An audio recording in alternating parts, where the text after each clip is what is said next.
আজকে সারাদিন গুড়ি গুড়ি বৃষ্টি হবে দেখেই বোঝা যাচ্ছে। সকাল থেকেই বৃষ্টি শুরু হয়েছে। এমন বৃষ্টির দিনে গরম গরম চা খেতে আমার খুব ভালো লাগে। সাথে যদি একটা পরোটা হয় মুচমুচে তাহলে মন্দ হয় না। আসসালামু আলাইকুম everyone, welcome back to my channel. PD blogger Farhana channel থেকে আপনাদের সবাইকে স্বাগত জানাই। কাছে দূরে যেখান থেকে বসে আমার আজকের ভিডিওটি দেখছেন, আশা করছি আল্লাহর অসীম রহমতে সবাই ভালো আছেন। আমরাও আলহামদুলিল্লাহ বেশ ভালো আছি। বরাবরের মতো আজও আরও একটি ডেইলি ব্লগ নিয়ে হাজির হয়েছি।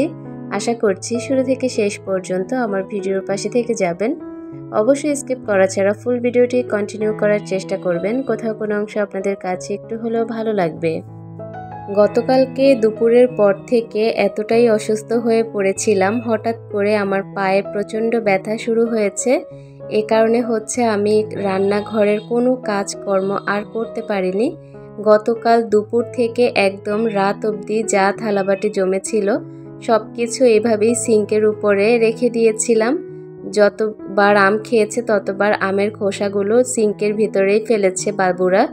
তো এগুলো আসলে কালকে গুছানোর কোনো সুযোগই হয়নি, কারণ আমার পায়ে প্রচণ্ড ব্যথা ছিল আর ব্যথা নিয়ে আমি কাজ করতে পারিনি। দাঁড়িয়ে থাকার কোনো কাজই করতে পারিনি, কোনো রকম শুধু রান্নাবান্নাটা করেছিলাম আর ঘরের কাজ টুকটাক করেছিলাম, এছাড়া আর কোনো কাজই করতে পারিনি। তো আজকে সকালবেলা এগুলো দেখে তো আমার মাথা পুরোটাই গরম হয়ে গিয়েছে। এত থালা বাটি কখন ধুবো, কখন কি করব। নাস্তা রেডি করার কথা ছিল আজকে আলু পরোটা। যখন দেখলাম এই অবস্থা, এই পরিস্থিতি আমার রান্নাঘরের, তখন আলু পরোটা বানানোর প্ল্যানটা মাথা থেকে ঝেড়ে ফেলেছি আর শর্টকাটে আজকে সকালের নাস্তা সেরে নিব সবাই। ভিডিওর এই পর্যায়ে আমার প্রিয় আপুদের কাছে ছোট্ট একটি রিকোয়েস্ট করতে চাই, যদি ভিডিওর কোনো অংশ আপনাদের কাছে একটু হলেও ভালো লাগে তাহলে প্লিজ আমার চ্যানেলটিকে সাবস্ক্রাইব করে আমার পাশেই থেকে যাবেন। নিত্য নতুন ভিডিও পাওয়ার জন্য নোটিফিকেশন বেল আইকনের অল অপশনটি প্রেস করে দিবেন। এতে করে যখনই ভিডিও আপলোড করব সবার আগে আপনাদের কাছে নোটিফিকেশন পৌঁছে যাবে। আপনারা চাইলেই আমার সেই সকল ভিডিওগুলো দেখে নিতে পারেন। সকালে ফ্রেশ হয়ে সাথে সাথেই আমি কিচেনে চলে এসেছি। আজও কিন্তু আমার পায়ে ব্যথা কমেনি, পায়ে প্রচণ্ড ব্যথা আছে। সকালে বেশ অনেক সকালে ঘুম থেকে উঠেছি বাচ্চাকে নিয়ে স্কুলে যাব। পরে দেখলাম পায়ের অবস্থা এতটাই খারাপ, আমি যদি স্কুলে হেঁটে যাই আমার খুব কষ্ট হয়ে যাবে। বা রিক্সা দিয়ে গেলেও আমি স্কুলে যেতে চাচ্ছিলাম না আজকে, এ কারণে বাবুকে ঘুম পাড়িয়ে রেখেছি। আমিও অনেকক্ষণ ঘুমিয়েছিলাম। এখন ঘুম থেকে উঠে ফ্রেশ হয়ে আগে রান্নাঘরের ধোয়াপালাগুলো করে নিচ্ছি। সবগুলো থালাবাটি ভালো করে মেজে তারপর ধুয়ে নিচ্ছি। যখন এঁটো থালাবাটি হয় তখন আমার কাছে একদমই ভালো লাগে না, এগুলো ক্লিন করতে অনেক বেশি সময় লেগে যায়। তো এখন মোটামুটি ক্লিন করে ফেলেছি, তবে রান্নাঘরটা দেখলাম অনেক বেশি পরিমাণে ময়লা ময়লা লাগছে। তো আমি পুরো রান্নাঘরটাও আজকে একটু পরিষ্কার করব। তো এখন অসুস্থ থাকলেও কি করার, চোখের শান্তি হচ্ছে মনের শান্তি। আর যারা ঘর গোছাতে পছন্দ করে তারা যদি ঘর অগোছালো থাকে আরও বেশি অসুস্থ হয়ে পড়ে। আর যখন যেটা মনে হবে তখন সেটা যদি করতে না পারে তখন তাদের আরও বেশি অশান্তি লাগে। আমি যদি চিন্তা করি আজকে ঘরটাকে পরিষ্কার করব, যদি পরিষ্কার করতে না পারি তাহলে আমার আরও বেশি অসুস্থতা বেড়ে যায়।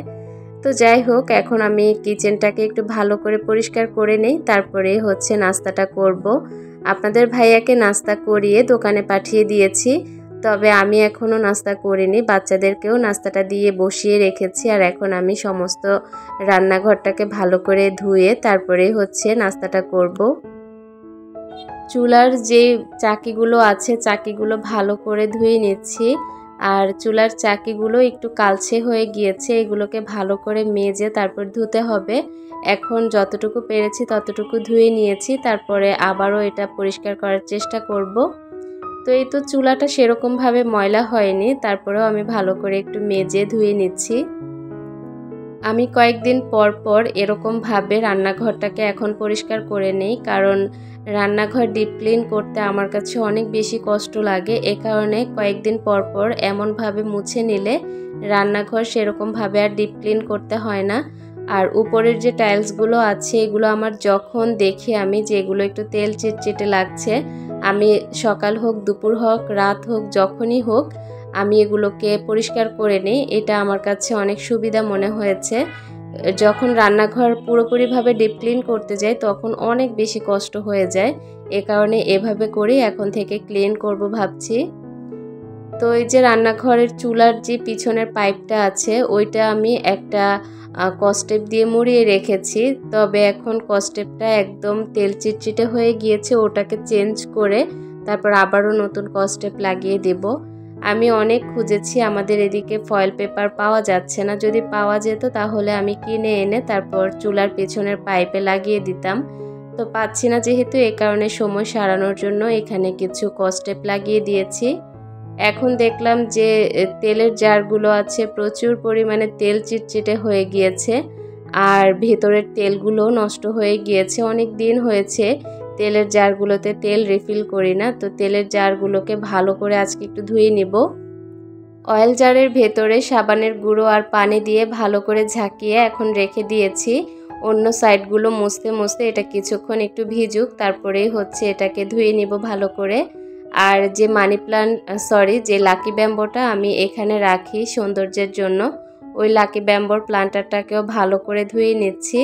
এগুলো কাচের জার যখন ধোয়া হয় তখন অনেক বেশি চকচকে লাগে, দেখতে খুব ভালো লাগে। তো এখন এক সাইড খুব ভালো করে মেজে ঘষে একদম পরিষ্কার করে নিয়েছি।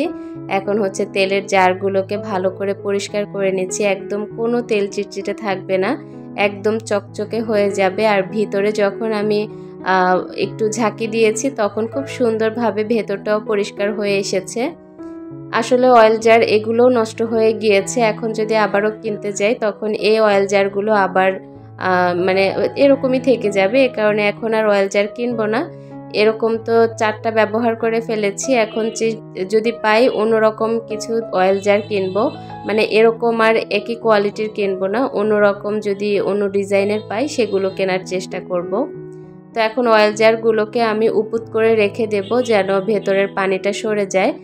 পরবর্তী দিনে আমি সকালবেলা আবারও এগুলোকে রিফিল করে নিব। সব কিছু মোছামুছি হয়ে গিয়েছে, মোটামুটি উপরের অংশটা ভালোই পরিষ্কার হয়ে গিয়েছে।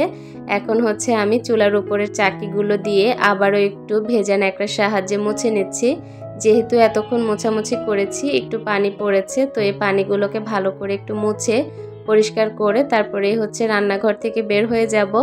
রান্নাঘরের এই অংশটাকে এখন একটু ভালো করে মুছে নিচ্ছি। এই অংশের ওয়ালটা, এখানে যেহেতু ইলেকট্রিক চুলাটা বসিয়ে রান্না করি এ কারণে এই সাইডটা ভালোই তেল কাস্টে হয়ে যায়। তবে আমি কয়েকদিন পরই এগুলোকে একদম ভালো করে পরিষ্কার করে নিই, এতে করে খুব ভালো হয়। উপর সাইডে একটা মাটির হাঁড়ি ছিল, ওই হাঁড়িটা আমার হাতের ধাক্কা খেয়ে পড়ে ভেঙে গিয়েছে। দেখে খুব খারাপ লেগেছে। হাঁড়িটা ভেবেছিলাম কালার করে রান্নাঘরটা সাজাবো। সেই সাথে রান্নাঘরের এই যে তাকটা দেখতে পাচ্ছেন, এই তাকটাও কিন্তু একদম অগুছালো আছে। তো ওই তাকটাও আমি দেখি 2-1 দিনের মধ্যে আবারও গুছিয়ে নিব। আর এখন এই যে আরএফএলের এই তাকটা ভালো করে একটু গুছিয়ে নিচ্ছি। আর যা কিছু মাত্র ধোয়াধুয়ি করেছি সব কিছু এখন এখানে রেখে দেব।